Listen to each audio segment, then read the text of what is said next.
अरे अरे बाबा जी, ये क्या हुआ? ये किसने किया?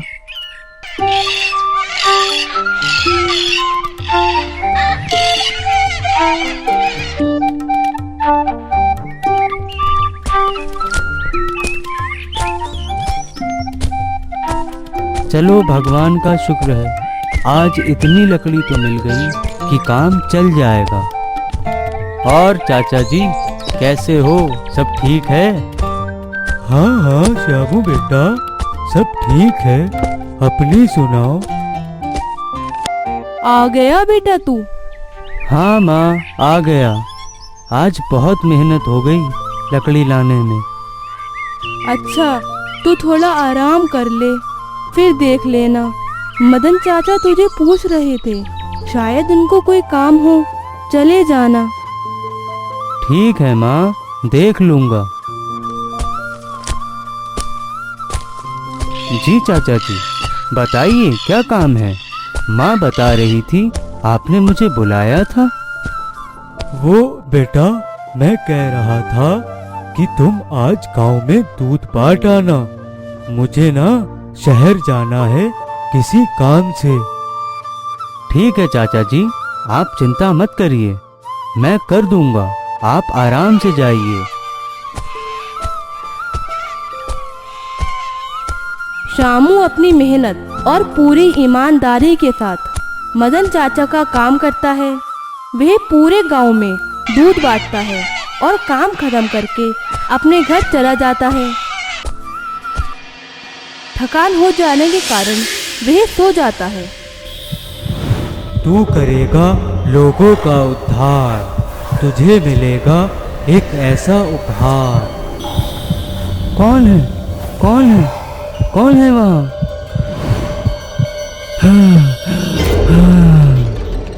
ये एक सपना था माँ।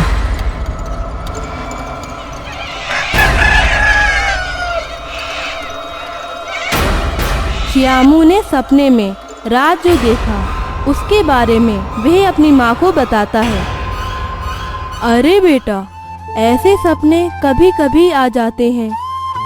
जो व्यक्ति उसे देखकर डर जाता है, ये साधारण बात है। ज्यादा सोच मत, जा लकड़ियां लेकर आ। अपनी माँ की बात सुनने के बाद श्यामू उस बात को भूल जाता है और जंगल की ओर निकल जाता है लकड़ियां लेने के लिए। हाँ, न जाने हमारे गांव को किसकी नजर लग गई है। गांव के 80% लोग बीमारियों से ग्रस्त हैं। हाँ चाचा जी, बहुत बुरा हाल है। और सेठ जी के बेटे को तो ऐसी बीमारी हुई है कि उसके पूरे शरीर ने काम करना बंद कर दिया है। न जाने क्या होगा, अब लोग कैसे ठीक होंगे, भगवान ही जाने।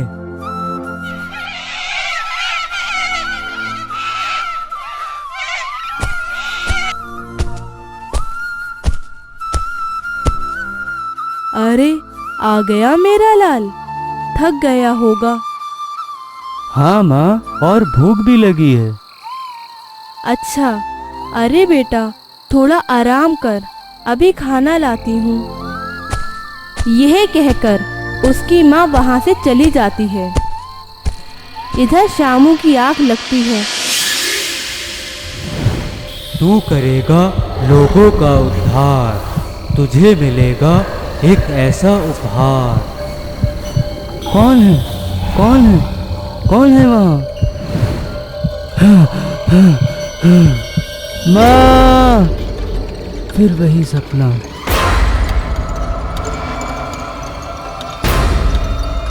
अरे अरे, क्या हुआ बेटा? माँ, फिर से वही सपना। तू करेगा लोगों का उद्धार, तुझे मिलेगा एक ऐसा उपहार। ऐसे ही कई दिन तक लगातार श्यामू एक ही सपना देखता है और बहुत परेशान हो जाता है। उसकी हालत देख उसकी माँ उसे एक बाबा के पास लेकर जाती है और सारी बात बताती है। घबराने वाली कोई बात नहीं है, इसको एक उपहार मिलेगा जिससे ये लोगों का उद्धार करेगा और समाज कल्याण में अपना योगदान देगा। इधर गांव में लोग और तेजी से बीमार पड़ रहे होते हैं। कुछ लोगों की हालत इतनी खराब हो जाती है कि उनसे बिस्तर से उठा भी नहीं जाता है।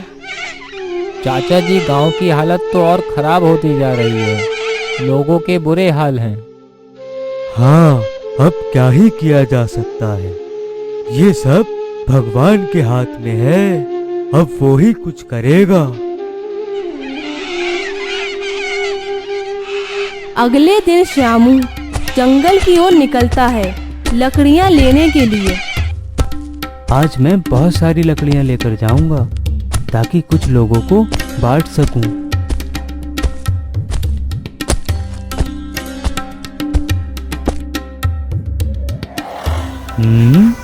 ये कैसा प्रकाश है?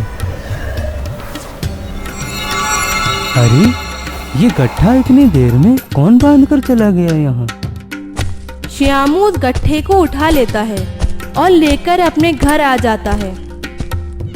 बेटा, आ गया तू? ये लकड़ियां रख दे और जाकर जरा देख तो मदन की अचानक तबीयत बिगड़ गई।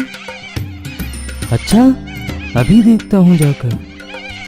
श्यामू सीधा मदन चाचा के घर पर जाता है और देखता है कि मदन चाचा बिस्तर पर लेटे हैं। क्या हो गया मदन चाचा को?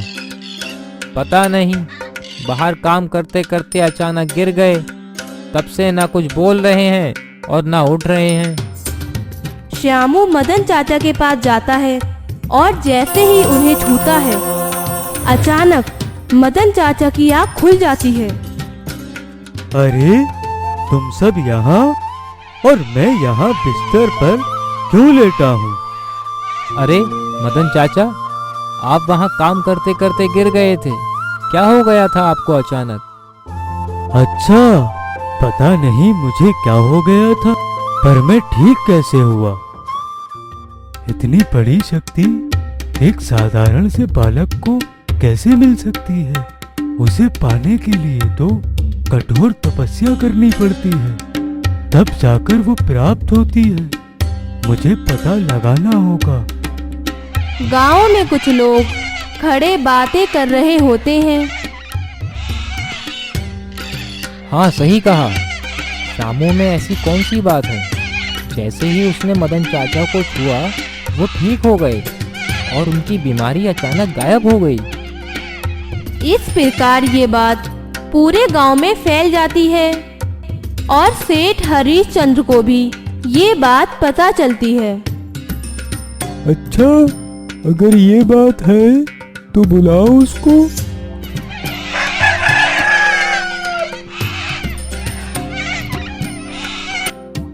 देखो श्यामू, तुम जानते हो मेरे बेटे की तबीयत सालों से खराब है। अगर तुमने उसे ठीक कर दिया तो तुम्हारी बड़ी कृपा होगी बेटा, और मैं तुम्हें बहुत सारा धन भी दूंगा। अरे अरे सेठ जी, मेरे पास कोई ऐसी शक्ति नहीं है जो बीमारियां ठीक कर सके। हाँ, मैंने सुना है तुम्हारे छूने से मदन चाचा की बीमारी ठीक हो गई। बेटा, मेरे बेटे की बीमारी को भी ठीक कर दो। वो सालों से बिस्तर पर पड़ा है और दिन ब दिन मर रहा है। तुम केवल एक बार उसे देख लो, उसके बदले में मैं तुम्हें अपनी सारी दौलत दे दूंगा।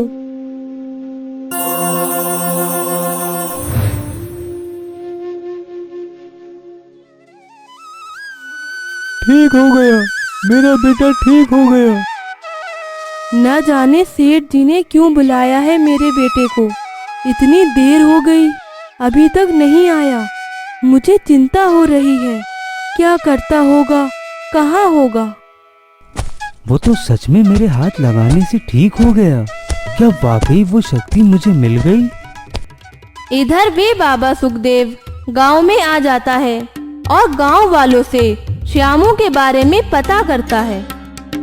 कहाँ रह गया था बेटा तू? मुझे तेरी बहुत चिंता हो रही थी। और क्यों बुलाया था तुझे सेठ हरिश्चंद्र ने? माँ, मुझे लगता है वो शक्ति मुझे मिल गई जिसकी बात बाबा जी ने की थी, क्योंकि जैसे ही मैंने सेठ जी के बेटे को छुआ वो अचानक ठीक हो गया। क्या?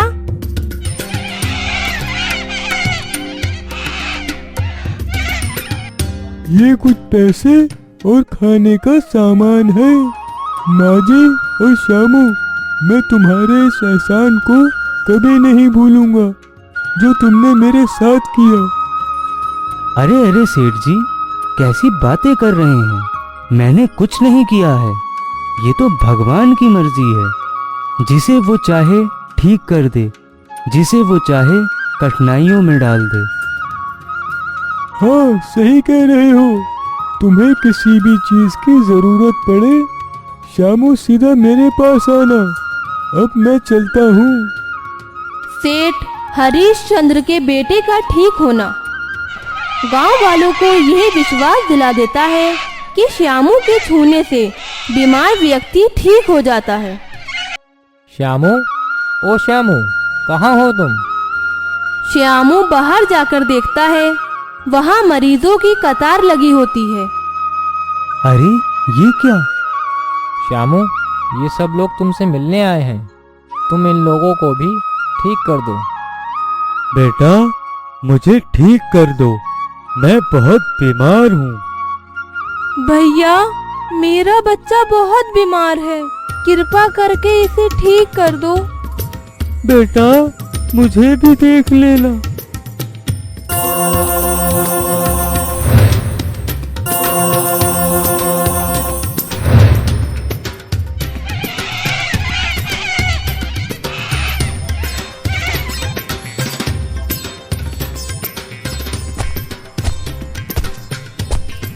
अरे बाबा जी, आप आइए, कैसे आना हुआ?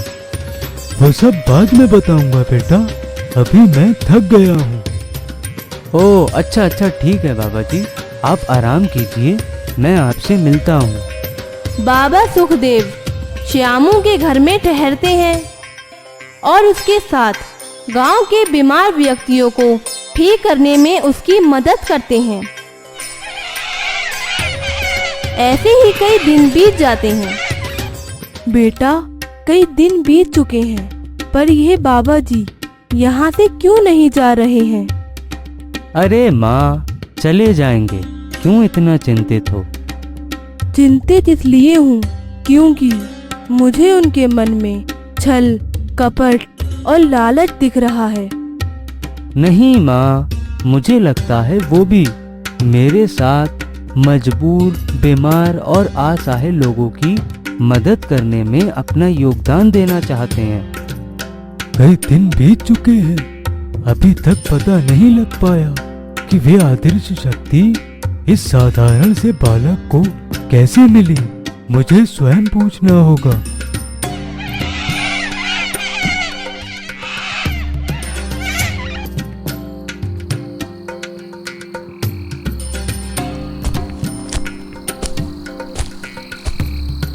क्या हुआ बेटा श्यामू, तुम क्या सोच रहे हो? अरे बाबा जी, आप? नहीं, कुछ नहीं, बस ऐसे ही। बेटा, एक बात पूछी, अगर तुम्हें कोई संकोच ना हो तो?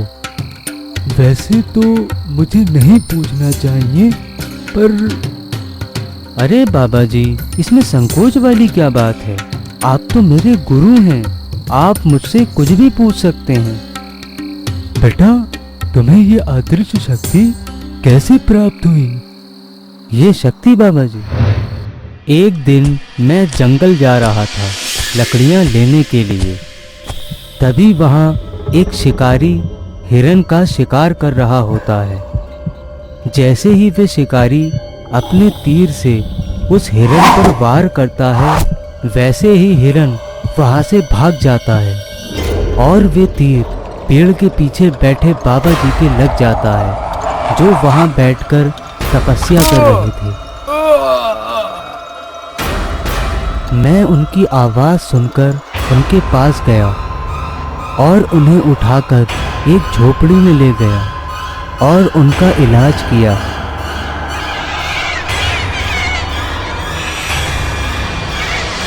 बेटा मेरी बात सुनो, तुमने मेरी बहुत सेवा की, पर मेरा अंतिम समय आ गया। नहीं नहीं बाबा जी, मैंने वैद्य जी से कह दिया है, वो बस आते ही होंगे। नहीं बेटा, अब मुझे किसी वैद्य की आवश्यकता नहीं है। मेरी बात ध्यान से सुनो, तुम्हें एक अदृश्य शक्ति मिलेगी, उससे तुम लोगों का कल्याण करना। समय बहुत निकट है बेटा, और तुम्हें उसका आभास होगा।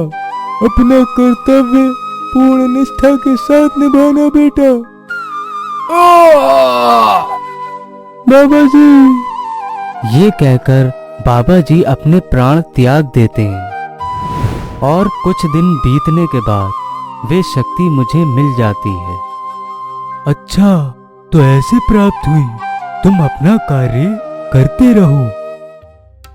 है? इस साधारण से बालक को इतनी बड़ी शक्ति बिना कुछ किए प्राप्त हो गई, तो मैं तो बहुत महान ज्ञानी हूँ। तो अगर मैं इसे मार दूं, तो वे शक्ति मुझे प्राप्त हो सकती है।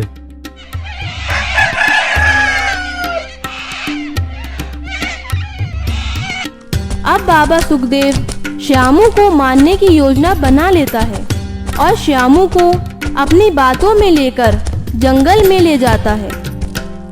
बाबा जी, आप मुझे इस जंगल में क्यों लेकर आए हैं? तुम्हें एक नए संसार में भेजने के लिए। क्या मतलब है इस बात का? अभी सब पता चल जाएगा। बाबा जी। श्यामू गिर जाता है और तड़पते हुए मर जाता है, पर वे अदृश्य शक्ति बाबा सुखदेव को नहीं मिलती है। ये क्या? ये तो मर गया, पर वे अदृश्य शक्ति इससे निकली ही नहीं। अब क्या होगा? बाबा सुखदेव को कुछ समझ नहीं आता है कि वे क्या करें। वे वहां से वापस आ जाता है और गांव वालों के बीच एक घोषणा करता है। सुनो गांव वासियों, श्यामू अब हमारे बीच नहीं है। वे जंगल में चला गया है कठोर तपस्या करने के लिए और अधिक शक्तियां प्राप्त करने के लिए। पर बाबा जी, अचानक उसका जाना, ये बात कुछ समझ नहीं आ रही है। हाँ बेटा, मुझे भी इसका ज्ञान नहीं था पहले, आज ही हुआ। अब से किसी भी गांववासी को कोई भी समस्या हो तो वो मुझसे संपर्क करे। धन्यवाद। यह कहकर बाबा सुखदेव वहां से चला जाता है और इस प्रकार ये बात गांव के हर एक व्यक्ति को पता चल जाती है। अब होगी धन की वर्षा। जैसे ही मेरे पास अधिक धन एकत्रित हो जाएगा, मैं यहाँ से निकल जाऊंगा और किसी को कुछ पता नहीं चलेगा।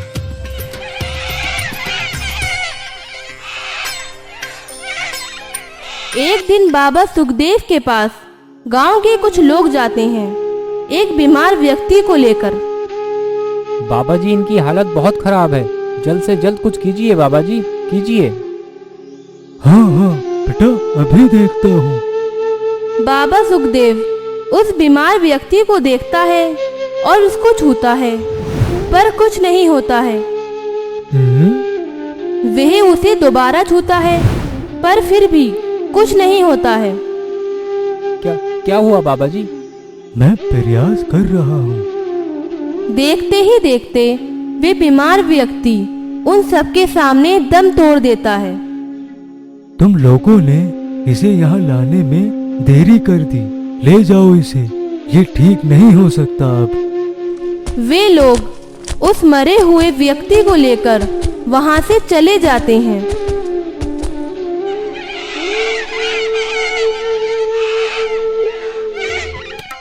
मुझे नहीं लगता कि बाबा जी के पास कोई शक्ति वक्ति है। अरे बेटा, कैसी बातें कर रहे हो? श्यामू बाबा जी को गांव वालों की सेवा के लिए छोड़कर गया है, तो कुछ सोच समझ कर ही छोड़कर गया होगा। पर मैंने खुद अपनी आंखों से एक व्यक्ति को दम तोड़ते हुए देखा है। हो सकता हो उसका समय निकट आ गया हो। गांव में किसी भी व्यक्ति को ये आभास नहीं होता है कि बाबा सुखदेव उनके साथ विश्वासघात कर रहा है। ऐसे ही दिन बीतते हैं। बीमार व्यक्ति बाबा सुखदेव के पास जाते हैं और निराश होकर वहां से चले आते हैं। मैं बहुत अधिक समय तक इन गांव वालों को मूर्ख नहीं बना सकता। इससे पहले गांव वाले सब कुछ जान जाएं, मुझे इस गांव से निकलना होगा। माँ, तुम ठीक हो जाओगी, घबराओ मत, बाबा जी तुम्हें ठीक कर देंगे।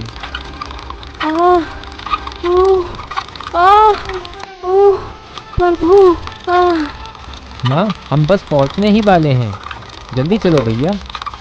वे लोग बाबा सुखदेव के पास पहुंचते हैं। बाबा जी, मेरी माँ को बचा लो, इनकी हालत बहुत खराब है। हाँ हाँ बेटा, शांत हो जाओ, मैं ठीक करता हूँ, तुम सब बाहर जाओ। वे वहां से बाहर चले जाते हैं और इंतजार करते हैं। मैं इसे कैसे ठीक करूं? मेरे पास तो कोई आदर्श शक्ति भी नहीं है। अगर नहीं किया तो ये समझ जाएंगे कुछ करता हूँ। बाबा सुखदेव अपनी विद्या से उस बूढ़ी औरत को बचाने का प्रयास करता है, पर नहीं बचा पाता है। वे भी उसके सामने दम तोड़ देती है। क्या हुआ बाबा जी? अब तक ये ठीक क्यों नहीं हुई? बेटा, इसका मृत्यु का समय आ गया था, इस कारण मैं इसे स्वस्थ नहीं कर सका। वे लोग उस बूढ़ी औरत के शरीर को वहां से लेकर चले जाते हैं। हे भगवान, मैं धन के लालच में इतना अंधा कैसे हो सकता हूँ? मैंने अपने स्वार्थ के कारण 3 निर्दोषों को मार दिया। हे भगवान, बहुत बड़ी गलती हो गई मुझसे, मुझे माफ कर दे। श्यामू, तुम? हाँ, मैं बाबा जी। श्यामू बेटा, मुझसे बहुत बड़ी भूल हो गई। लालच ने मेरी आंखों को अंधा कर दिया था। मुझे क्षमा कर दो, क्षमा कर दो। मैंने आपको क्षमा किया, और जो आदेश शक्ति आप मुझे मारकर प्राप्त नहीं कर सके, वो मैं अब आपको देता हूँ। आप महाज्ञानी हैं बाबा जी। आप ये भली भांति जानते हैं कि इस शक्ति का प्रयोग कहाँ, कब और कैसे करना है। यह कहकर श्यामू की आत्मा वहां से चली जाती है। अदृश्य शक्ति मिलने के बाद बाबा सुखदेव समाज कल्याण में लग जाते हैं और अपना कार्य पूर्ण सत्यता के साथ करते हैं।